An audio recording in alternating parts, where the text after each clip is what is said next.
Oh, look at that. Now that's interesting. Oh my. Oh, that might be great. Oh, look at that. Oh my word. Look at that. Oh, I think I have a winner. I think I have a winner. Oh. Hi, my friends. This is Jay, and this is Jay's Knit and Purl Jam. And as I was waiting on you, I'm so excited about the projects I'm working on and will be coming, sharing with you upcoming. And I thought I would just take a moment and just say, well, like some of you might want to ask, Jay, what are some of the key things you need to come up with ideas or to design or create your own ideas? And right off the bat, we're going to put our private eye on and we're going to talk about some and look at some. And not only will I share my ideas with you, but I'm sure that you will have some too. Look, how pretty is that? So, this is Jay's book review for her crocheters and the keys to putting together some simple and very sweet projects just for you. So, as you can see, I have my magnifying glass, and I'm telling you, especially with crocheting, I always like to have a magnifying glass. You can get them at any office supply. They used to have them at the Dollar Tree, or you can get the magnifying page. That's a little hard for me to see through, but these little large magnifying glasses are easy to come by. And if you look around, I'm sure you probably have one already.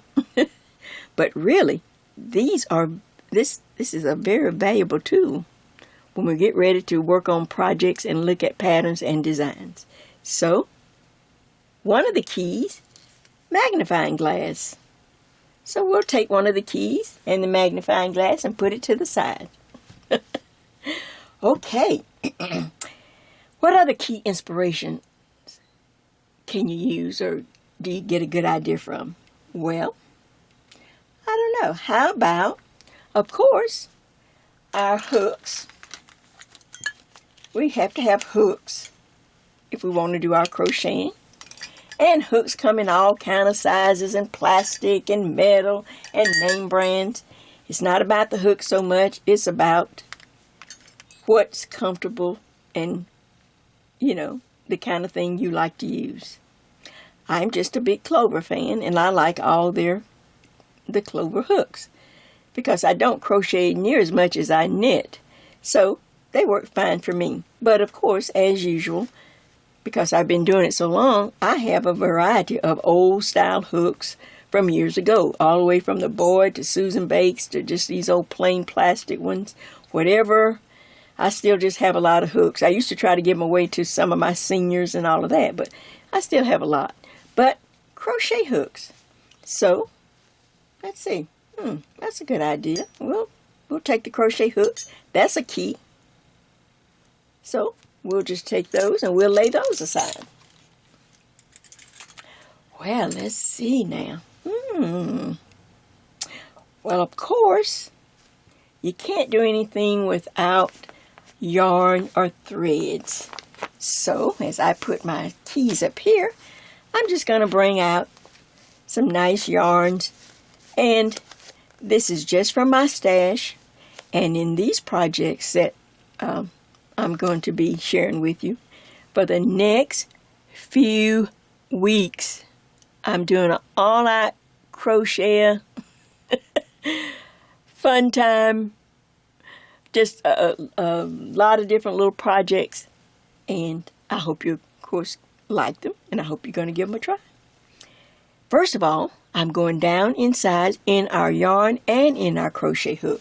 So going back to our hooks, we will be working with a size either G. Well, you can go down as low as you on these projects. Once I show it to you, once I go over and share the project with you, you will be able to use any size hook and any size yarn. That's just how versatile this simple idea that I had, and the way I crochet, it makes it very easy for you to pick whatever yarn or whatever hook size you like.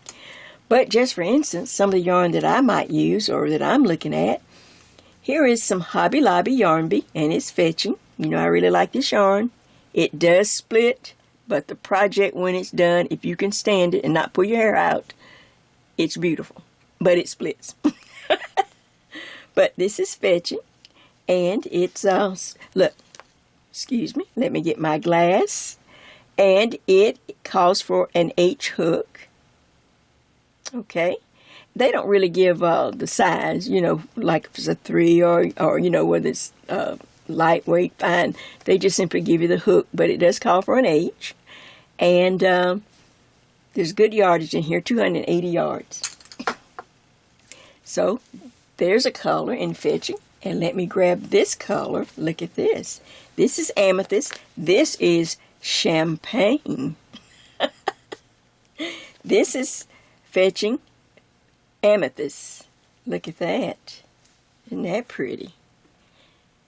A much lighter yarn in weight, smaller hooks to give a more refined and softer and drapier project that I am going to be working on for this summer to keep it light. And, I think it'll be something that everyone will be able to, decide if they want to give it a chance.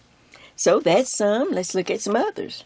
Of course, you have my favorite and standby, Karen Simply Soft. Here's Karen Simply Soft Light for those that like even lighter weight yarn.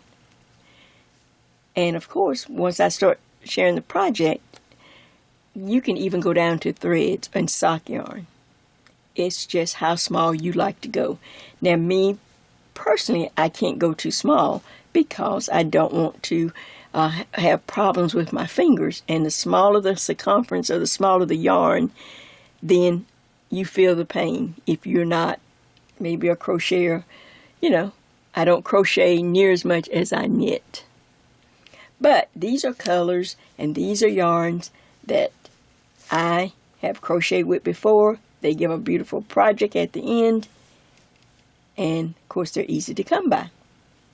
And so one last one. Sorry, I hit the camera. One last one is I looked into my stash and I found some more of that Isaac Mizrahi from Michael's when they stopped carrying it. They had all-out sale on it. I don't know why they didn't restock it. It seemed like it was a nice yarn. I don't know. But let me get my trusty glass. They do give, it is a light. It's a size 3 light. And they call for an H hook. There is 273 yards in this. So this, I think I'm going to keep my eye on this because this may be just right for what I need. So, I think this could be a good key to a nice, successful, and beautiful project. The right yarn with the right hook. What do you think of that so far? Okay, let's take this key. Now, I have 2 keys left. Well, one says love and one is like the queen of it all. Well, I think the love could be, I think the love is leading me to a treasure. A treasure box full of great ideas in order to design our next projects. So let's pull our treasure box up. Isn't that pretty? Nice little treasure box. And we will open it and let's see what we have in it. Oh, I see a lot of things. I see something that I think I'm going to like. Well, coming up with a nice design, sometimes all it takes is just a beautiful pin or pendant. Sometimes you could just have something someone has given you. Maybe you found a treasure at one of your local little shops, or you got it at such a price, you said, oh, one day I'll use it, and you forget all about it. Well, I found this pendant, and all of a sudden, I started trying to match it up with yarns that I already had in my stash. Isn't that pretty? Here is one. As you can tell, green is one of my favorite colors. Look at this one. Look at that pendant. Now I'm going to pull in just a little bit because I want you to see how pretty, and let the light really shine. And did you see all my diamonds in this one? Oh, Jay's just got diamonds, right? But look at that. Let's see what else is in my treasure box. Pendants is a good idea. Okay. Ooh, I can't hardly... Oh my gosh, I got so much stuff in here. All right, look at this. Of course, thinking of a beautiful bead necklace or some type of beading to put on your design might give you a clue, a key to coming up with a great idea. Look at those. Aren't those pretty? Okay, let's see what else. Oh my gosh, here's one. Oh, that has some nice tone to it, doesn't it? Look at that. That's nice and pretty. Okay. Oh, I see some great looking stuff in here now. Look at this. That has kind of an oriental flair to it. That could be made into some type of beautiful piece of eye candy. Charm. Some charm candy. Look at that. What do you think of that? And you can look at the colors. As you can see, looks like a amethyst and black, and I can't really see in this. Oh, look, let's look under the light and see. Oh, has a beautiful oriental flair to it. Beautiful. That's something to think about. All right. Look at that. Here's a lot of different tones. What do you think of that? Oh, I can just start looking through my stash trying to find something to match any of these. What do you think of that? All just from a few beads.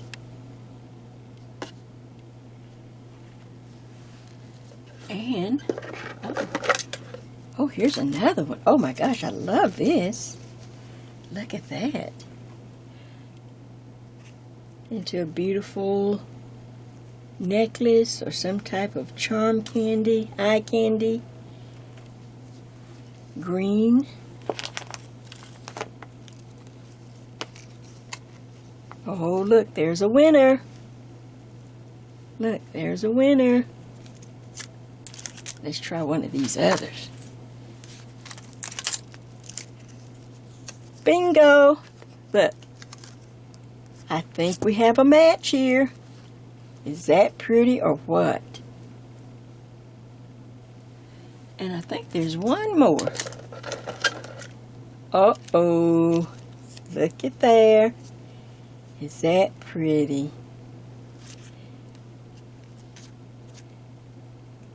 Well, it seems like not only diving for treasures and finding beautiful yarn and beads to match, I think that's a winner. I think that is a key. So we can say the key of love. We have come up with another combination, another key point to making our own design. Now, of course, last but not least, after we put everything away, we have one key left, and of course that is going to be our pattern. We need a beautiful pattern from a beautiful stitch book, and so now I'll share with you using my private eye to scope out beautiful stitches to go along with all the other keys we've put together to make this project. So, next step, let me show you our stitch book and a stitch. On our quest to put together all the keys we need to make beautiful projects to share. Okay, so now the most important key of all is the key to finding a really nice stitch, a stitch that, I don't know, that you will, that you will find a rhythm for, and that you really, that you would really like to just, to make it fit the particular yarn that you've picked out. So, for this book review, and it is Crochet, I'm bringing you the complete book of Crochet Designs, 500 Classic and Original Patterns by Linda P. Schapper. I hope I'm saying her name right. And it comes, she has two books. I'll show you the next one in just a minute. But we're going to start with this large book. This is a book of individual stitches. And I'm telling you, she has done a beautiful job. I absolutely. If you are an intermediate or advanced crocheter, you need to have these two books in your library if you like to collect books. I like to collect stitch books because that's how I taught myself knitting and crocheting to, make more than just afghans and other things. I wanted to make, some simple garments. I keep my things simple because that's just, I like things simple. I like to be able to turn over things quick. As you can see, I'm more of a project knitter and crocheter than, just doing little small things. I like large things. But I love stitch books. And I want to tell you about this one because she has done an absolutely marvelous job. Love this book. So, first of all, right off the bat, like I say, it's a big book. It's heavy. I'm telling you, and it is jam-packed with all kind of, like I say, most of the stitches. Now, she says she has some originals. I don't know. She doesn't mark original or not, so I can't tell. But a lot of the stitches, of course, most of these stitches can be found in other books. They're in public domain. They're just out there. But the way she put this book together, and like I said, the stitches, and, well, let me stop talking and just show you.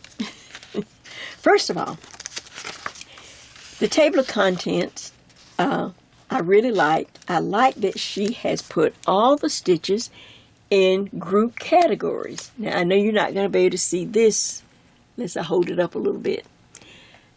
She's put them in group categories. So if you're looking for a stitch for a certain design you want to make and you only want single crochets, well, she gives you that whole category.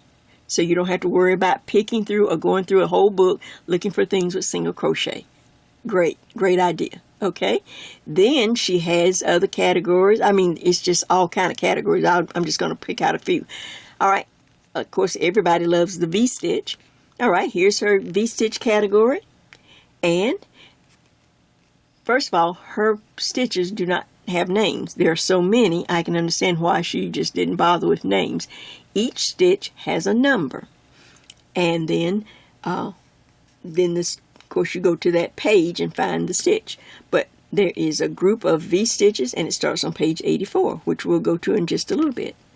So, if you want to make something with just V-stitches, you don't have to look through the whole book. It's already grouped together. All right, here's shells, but the fillet. She's grouped those together. Here's shells, but staggered shells. Maybe you like the offset of shells and not just in a straight line. She's grouped those together for you. Shells, but fantails. More elaborate shells. All grouped together already for you. And all the way across, from the picots to the baubles to the puff stitch to the popcorn, they're all grouped together. And I love that. I really do. It just saves you time, especially since the book is so large. And once we get into it, you're going to see how, after a while, crocheting, like I said, it's, it kind of looks the same unless you know what you're looking for. But that's the table of contents. The next portion of, next page of the book is her introduction. And I'm not going to go over the whole introduction, but I do want to just let you know a little bit what this book is about. Because the whole idea of a stitch book is to get you to buy the book, but know how to use the book to make your own designs. Otherwise, it doesn't have patterns in it. It only presents the stitch to you, and then they want you to use your creativity to make your design. It says, although crochet is thought to have originated as early as the Stone Age, wow, when there were no needles available to join clothing and a rough, crude hook was used. Very like about early crochet has survived in the way of a written record. It is possible that we have adopted the French word for hook, crochet.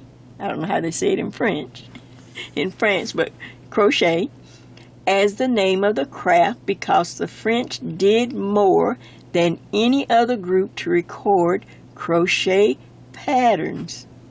Oh, very interesting. Patterns were passed down through families, and new patterns were copied by examining the design with a magnifying glass. Oh my! In the 19th century, written instructions became more popular as reading levels of women improved. They let us learn to read. Instructions, however, often can be long and tedious, and although perfectly clear to the writer, frequently difficult for the crocheter. And that I have, and I think a lot of people have found that true in crocheting.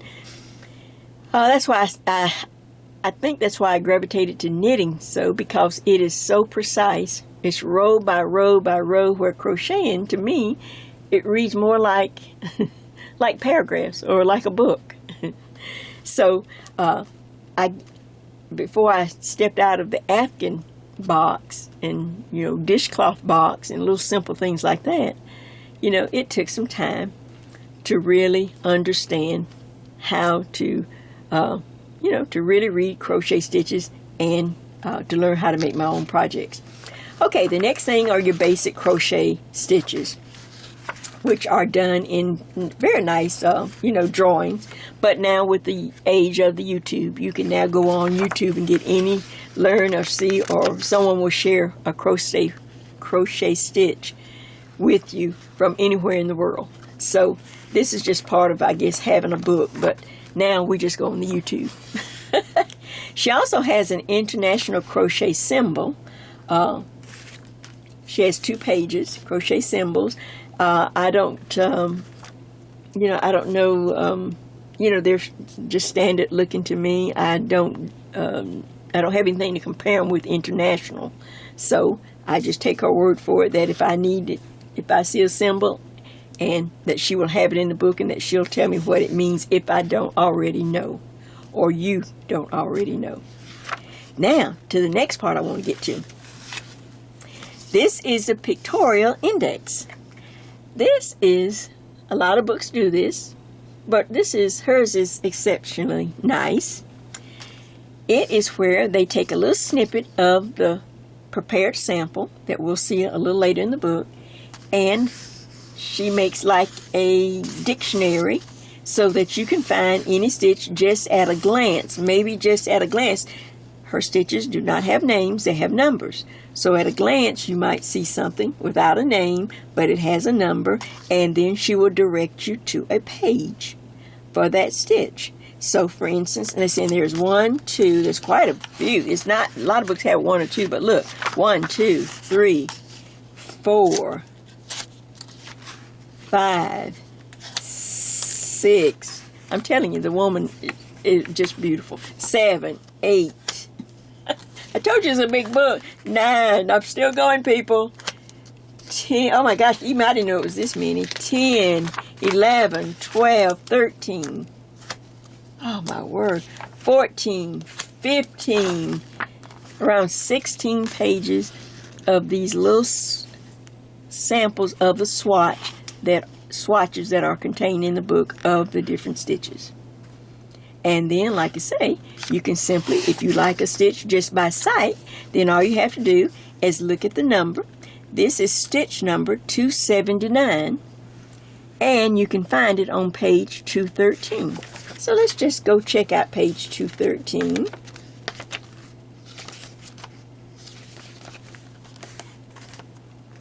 And there is the stitch. There's the number. Here's the number. Let's see, can I hold this book up? I can't tell where, yeah, there, I'm good. Okay. 279. And then it's followed immediately. Every pattern has a nice chart. Now, the charts are small, but with this many, so many patterns, so many stitches in the book, I guess you have to, the book would be humongous. You couldn't even lift it. So, this is where my trusty, look, my magnifying glass. I hope that camera's picking it up that I'm using it. This is how I study patterns. I love the written in knitting. I love the written pattern. But in crocheting, I have to tell you, I follow the charts a little faster and quicker, and I can comprehend the stitch a lot faster than if I read, if I simply just follow the stitch, the written pattern. But I do work from written patterns, but if it has a nice chart, and with my trusty magnifying glass, I can really study, decide if I like the pattern, if I want to work it, if it's something that's going to look good in what the yarn I picked out. It can tell me a lot. So, let's go back to our little, and try some others, just for the fun, and see what we can find. Oh, there's so many, people. There's so many. I don't know what to look for. Okay, let's look for page 170. Stitch number 171. She gives you the stitch number first. It's kind of in the bold numbers. And then in the black numbers, page, she has a P for page, 139. So let's go to 139. And it's 171. And there it is. Nice and clear, beautiful, beautiful chart. I can get my magnifying glass to study it, to see if this is something that I want to work, or if it's going to work with my particular yarn I picked out. And voila. And page after page of these beautiful. The only thing is, though, sometimes with these, they use kind of a light color yarn. Sometimes on the background color, it's just not that exciting, or I can't really make it out sometimes as well as, you know, I really would like to be able to see it. But that's just me. You know, other people may not have problems. You know, I'm older. Look, you know, we have to be able to see, you know. But look at that. Page after page. And look how pretty the book is. Like I said, now the writing, if some of the written pattern, like I say, is written, you know, how crochet is written. It's by rows, but it just runs together like a paragraph. So this is why it's good. If you're new to crocheting, try to learn a little bit how to read the charts, how to do that. And, you know, I don't know if I'll get into that or not, but I'm sure there's people on the YouTube already. You know, that's the great thing about YouTube. There's a plethora of places to go to learn every little step. If one is not sharing it, then someone else somewhere in the world is. So, this is the book that I will be working a lot of the upcoming crochet projects that I have lined up for the summer. This is a separate video. This is simply a book review of Linda Schapper's book, the big book of crochet stitch designs. The project will be in a separate tutorial, and I will show you the actual stitch that I found that I used in the book. We're going to start out very simple. Well, like I said, you know, I like my things simple. I keep them simple so that I can, because I'm project oriented. I guess you can kind of see that by now. I like to have projects. I like to get them done. I like to have the simpler the better, because then I can explain it. And more people hopefully will give it a try. All right. And so now this is book number 1. Remember I said, bingo, look at this one. Now I think I'll just switch them and put this one over. This is the second one in her series. It is called The Complete Book of Crochet Border Designs, Hundreds of Classic and Original Patterns by Linda Schapper. And, of course, I got mine at Joann's because I got them with a coupon. And this one is set up pretty much the same way, but as the name says, it is for border designs. It is for edging and borders. So, I've been thinking of some ideas. I've not really pulled too much out of this one yet because, like I say, crochet is not my first home. Knitting is my first home. But as we both have grown, I've expanded, you've expanded, I'm growing into this more. You know, as I share how I, you know, take my simple ideas and try to put them into knitting and crocheting projects, garments. And this one has beautiful, beautiful edging and border design stitches. Look at this. Just packed full. Just beautiful. I'm going to make sure I'm on camera. Look at that.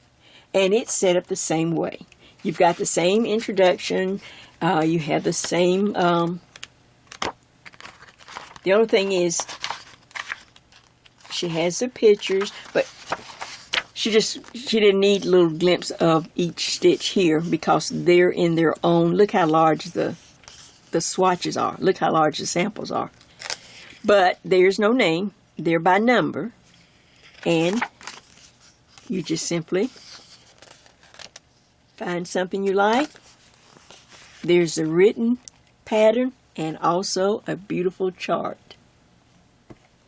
I can take my trusty magnifier and study it and see for myself if it's something that I'd like to like to try. And you can see all my little tags. I forgot to take all my little things. Those are some of the wishes that I have, some of the stitches that I want to do, so I put them on my wish list. So I've just tagged a lot of things. I have no idea, when I will get to them. So I'm hoping to add a lot of these stitches as I learn to use them and as I share them with you.